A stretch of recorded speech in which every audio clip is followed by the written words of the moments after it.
Am I the a-hole for not helping my sister reconnect with her son, telling her that she abandoned him 20 years ago? When my 40 female sister of 43 was 23, she got pregnant with my son to a deadbeat that left her after he found out she was pregnant. The moment I held him in my arms, I fell in love with him. My sister, however, was indifferent to him. In the beginning, my parents said she was going through PPD. But as time went on, it became obvious that she wasn't, and she just didn't want to be a mother. She asked my parents to take him, but due to our dad's health at the time, they couldn't. She threatened to put him in the system, so I said I would take him. Once he was legally mine, my sister went low contact with us and moved to another country. Over the years, when she did contact us, she never once asked how my son was doing.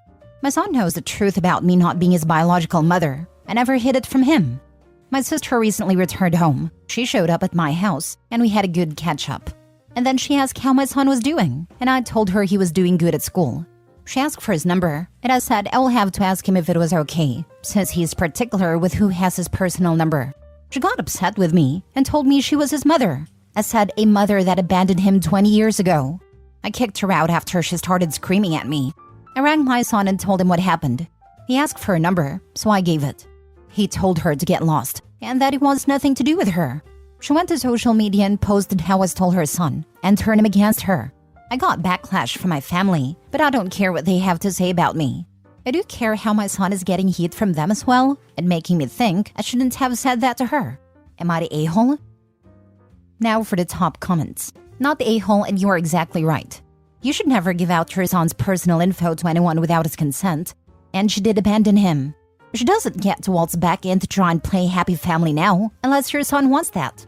It's okay to give a child up for adoption, but you don't get to turn around and say they stole your child from you, and get your flying monkeys to attack them. Your family sounds like a toxic mess. I would block them all. Next time someone comments, OP should bring out the how dare yous. How dare you try to intercede on behalf of the woman who abandoned her child? How dare you criticize that child for not wanting to pretend sister is his mother? How dare sister claim to be the child's mother? Keep going with both barrels until the other person shrunk to about the size of a penny. Where was she when he needed his diaper changed? Took his first steps. First day of school, admitted to his first crush. Had his first heartbreak. Moved out of the home and out into the world. All those birthdays. How many did she actually say happy birthday for? Holidays. The good times and the bad?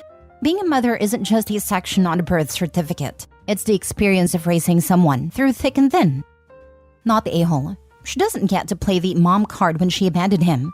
I'm not going to say that there aren't good reasons sometimes that a parent isn't suited to raise a child, having them too young, having drug issues, etc. But if that happens, they have to earn their way back into the child's life. She should be down on the floor begging you and her son to join his life. Next story. Am I the a-hole for not making my daughter give up her room to my stepdaughter and grandchild? I, 37 male, have been married to my wife, Sadie, 37, for 4 years. I have a daughter, Chloe, of my own from my previous marriage, age 9. Sadie has a daughter, Ace, 19, from an ex. Ace hasn't really been in our lives often, as she lived with her grandparents her whole life because the state took her from Sadie when Ace was 7. We still saw her on holidays and try to reach out. Ace was living out of state with her boyfriend, but he was recently arrested. So she asked if she and her baby could move in with us, as she needed help getting back on her feet. My wife and I spoke about it and agreed.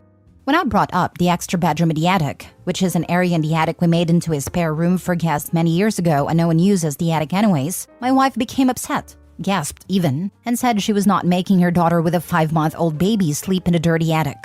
I said obviously we would clean and prepare it, and where else did she suggest she sleep? Which is when she told me Chloe's bedroom would be perfect. Chloe's bedroom is very large and across the hall from the bathroom, which Sadie said was perfect. I told her Chloe would not be giving up her bedroom she'd been living in since before I even met her. She got upset and started to plead and said that this could make up for the year's loss and proved she really loved her and that she was wanted. I basically told her no, she could prove that another way, that we wouldn't give up the bedroom. She got angry and said a 9-year-old does not need all that space. And I was picking favorites and not even thinking of the bigger picture. Ace would need more room. It'd be hard for her to go up and down the stairs with a baby, etc. I stuck to my answer and my wife slammed the door and went for a drive. Today she tried convincing me again and wouldn't give in, and we got into another argument. Am I the a-hole? Not the a-hole at all. You most definitely should not displace your daughter from her bedroom to make room for Ace. Having a 19-year-old stranger and her baby move in is going to be more than enough of a change for your daughter. Your wife can find some other way to make up for the year of loss without kicking your daughter out of her bedroom. Sadie has already proven that Ace is wanted by taking in her and her baby. As for the stairs, women safely carry babies/children up and down stairs every day. Info: do you know why Ace was removed from Sadie's care? She was deemed unfit. She had drug and alcohol problems. And you, a person with a young daughter, thought it was a good idea to marry someone who not only had their own child taken away, but never earned that child back? She clearly doesn't care about her stepdaughter, ready to throw her out of the only bedroom she's known. She's not a good mom to anyone. Not the a-hole. Not the a-hole. Your wife is trying to make it up to her daughter by penalizing yours. The fact that a dirty attic isn't good enough for her child but is good enough for yours is atrocious. I'm going to be mean here. Sadie was a young mother, but Sadie had a state take her child when she was in her mid-20s. I know there's a lot of stories of unfairness, but they do not take a child away from their adult parent for no reason. At best, she's been an absent mother. I know she's tried to reach out, but she doesn't have a parental relationship with Ace. Staying strong here is important, not just because it's not fair, but because Sadie has already destroyed one parent-child relationship. Now she's going to destroy two more, hers and yours with Chloe, to try and salvage the ruined one. Ace is now also a young mother. She needs support, the support that I'm guessing Sadie didn't get. Ace has had a tough draw growing up, but she's also made some poor decisions, and it's great that the two of you are going to support her. But she gets the support that is available. I'm not blaming her for any of this. This is all on Sadie. Chloe's room is not an available resource. You'll spend money and time and effort helping her. Chloe's going to go through a massive upheaval, bringing two new humans into her home, both strangers, one an infant. Having some stability and privacy is key. She needs that room, possibly more than Ace does. You need to find out what Sadie's promising Ace. You need to find out what Ace thinks she's in for. And you need to make it clear to Sadie that Chloe's just as important as you and Sadie in house decisions, because it's her home too. Ace will be with you temporarily, as long as she really is just getting back on her feet. She isn't the guest, but she's not a decision maker either. Sadie needs help dealing with whatever's going on in her head. Whether it's guilt, whether it's thinking that her family's more important than yours, whether it's thinking that having a baby means you're entitled to preferential treatment, whether she's trying to cope with her own past by giving Ace what she didn't get herself. But Sadie needs to deal with what is available before she destroys another family. Next story. Am I the a-hole for telling my sister she's too old to act like a teenager? My 17 male oldest sister is 37 female. Despite being almost 40, she often acts like she's still a teenager. Lives with our parents, is unemployed, and has been living off their money since she dropped out of college after one semester. Spends her time hooking up with guys on Tinder and crying to me about being ghosted or led on, and getting drunk and coming home hangover. She even used a lot of TikTok lingo people my age use, like girl's girl. Altogether, it's a bit cringe. Pathetic? I realize that life happens at different paces for different people, but to me, being almost 40, never having worked a day in your life, and mooching off your parents for almost 20 years, and chasing after and crying about boys like you're a teenager, is just sad. Quite a few people by that age are settled and stable on their lives. And sure, life happens, but not even trying is just odd to me. The other day, she was telling me about how one of her friends wasn't a girl's girl because she slept with a guy my sister had an eye on and she feels depressed. This annoyed me, so I told her, "You're not 18. You haven't been 18 for almost 20 years. You're a grown woman at an age a lot of people have families and careers. Crying about a hookup, it's sad, and you're too old to be acting this way." She got angry and called me a judgmental a-hole. I do judge her, but I think it's a valid judgment. Am I the a-hole? Now for the comments. Info. 17 male, 37 female, lives with our parents, is unemployed and has been living off their money since she dropped out of college after one semester. Does a little quick math. Are you sure that she's actually your sister? I doubt it's we're raising your mother as your sister situation, if that's what you're indicating. The timeline wouldn't match up unless I'm actually 2 years older than I think I am. Plus, we have other siblings closer in age to her that I don't think would keep that secret from me. How so? I'm a 37-year-old male with a 17-year-old son. It's not impossible to be 37 and have a 17-year-old.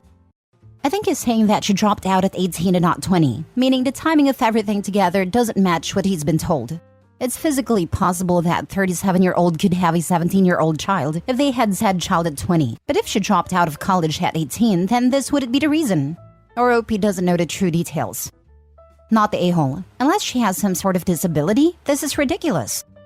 She does not, as far as I know. Perfectly able-bodied and actually quite smart. Just childish. Not the a-hole. Someone needs to tell her, especially if she is not disabled. Why are your parents allowing this? It's really an extreme age to be still at home and not working to help out at least.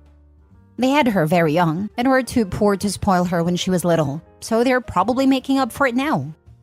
If very young and poor, who knows what kind of trauma your sister endured as a result. Early childhood trauma is the leading cause of borderline personality disorder, and this post kinda screams it. Possibly, but she's an adult. She's had time to deal with her trauma if she has it.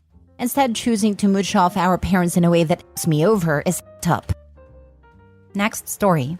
Am I the a-hole for paying $21,000 to send my kid to private school behind my ex-wife's back? Our son is 8 and has an incredible curiosity about the world. His first and second grade teachers gave nothing but glowing praise in regards to both his intellectual growth and his demeanor. However, his third year has not gone well. His teacher has sent us several emails stating that our son does not pay attention in class and is cold towards his classmates. When his mother and I ask him how school is going, he tells us he hates it. He said, all the teacher does is yell at the class to stop talking, that the kids keep talking and we never do anything, and I hate being there. I can see the light fading from his eyes every day, and every Sunday night mid-September on he cries because he doesn't want to go to school. My son lives with his mother and spends weekends with me. We all live in the same town, and I would describe the relationship between his mother and I as cooperative, but bad feelings persist. I asked my son a few weeks ago if he wanted to change schools, and he responded, God, yes. I asked his mother if she would have any issue with me sending him to a highly regarded private school about 17 miles from our town, and she reacted in a way that was not expected. She said I was being ridiculous, and that it would be an undue burden to her to take him to a different school, which is fair, and it would be unfair to her other children if only one of her kids got to go to private school. I added that I would take him and drop him off every day and pay for it 100%, and she still said no. I told her I don't want our son to waste his potential, nor do I want to fail him as a father. In essence, she responded that our son is just being a brat because he's bored. I registered him at the school and paid a tuition. He starts in August. I told him what I had done, and he was elated. Naturally, upon hearing this news, his mother was apoplectic. All I said was, fine, you tell him he isn't going because you think he's a brat. Am I the a-hole? Now for the comments. Info. Her other kids are not yours, right? Correct. Then not the a-hole. She's not a good mom if she's willing to hurt your son just in the name of fairness. Half siblings whose non-shared parents have different means get treated differently. That's just how life works. Besides, if your wife is currently with her other kid's father, then it's also not fair that your son has divorced parents while his siblings don't. Courts may not look favorably on you enrolling him without his mom's permission. I'm not sure, but I do think you might want to try for more custody. It really wouldn't surprise me if your son starts getting treated as the black sheep in that household, especially as time goes on and the siblings get older. Fair does not mean equal. I'm a teacher. The goal is that each child gets what they need. They don't all need the same thing. Kids don't get that, but their parents should.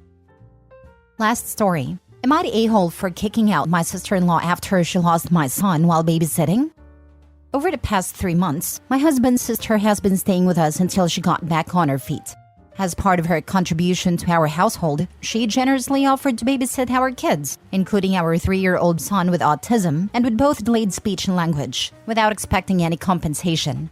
However, about 3 weeks ago while she was babysitting, our son managed to slip out of the front door without her awareness, wandering around for approximately half an hour before a concerned individual alerted the police. Rather than immediately notifying my husband and I about the situation, she spent an hour searching the neighborhood before involving law enforcement. We only became aware of our son's disappearance after she had already found out that the police had picked him up and safely returned him home. There's uncertainty regarding whether she would have informed us if the police had not explicitly instructed her to do so. In the aftermath, I asked her to leave our home. My husband believes that my decision to kick her out was overly severe, labeling it as an honest mistake that could happen to anyone. He also emphasizes her lack of alternative living arrangements, arguing that it was unjust to leave her without nowhere else to go. She put my son's safety at risk and broke my trust, and I can't get over that. But I can't shake what my husband said.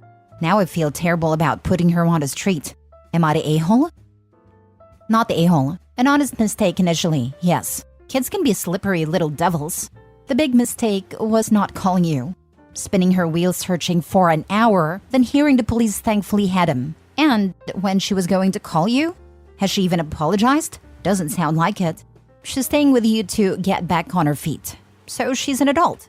This isn't some 19-year-old being an idiot. She should have known better. And since she doesn't know, she cannot be relied upon and deserves banishment.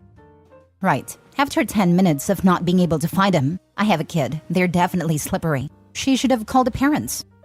15 minutes is all it took for my nephew to open the door stripped naked and get halfway down the block.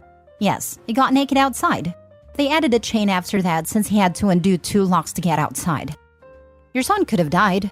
Also, many states make parents who lose their children take parenting classes and have strikes against that can cause them to lose their children. This is a serious issue, and she should not be trusted with her child. OP not the a-hole. I would 1000% kick her out. Hard times or not. Your son could have been seriously injured or worse. Your husband is not taking it seriously enough.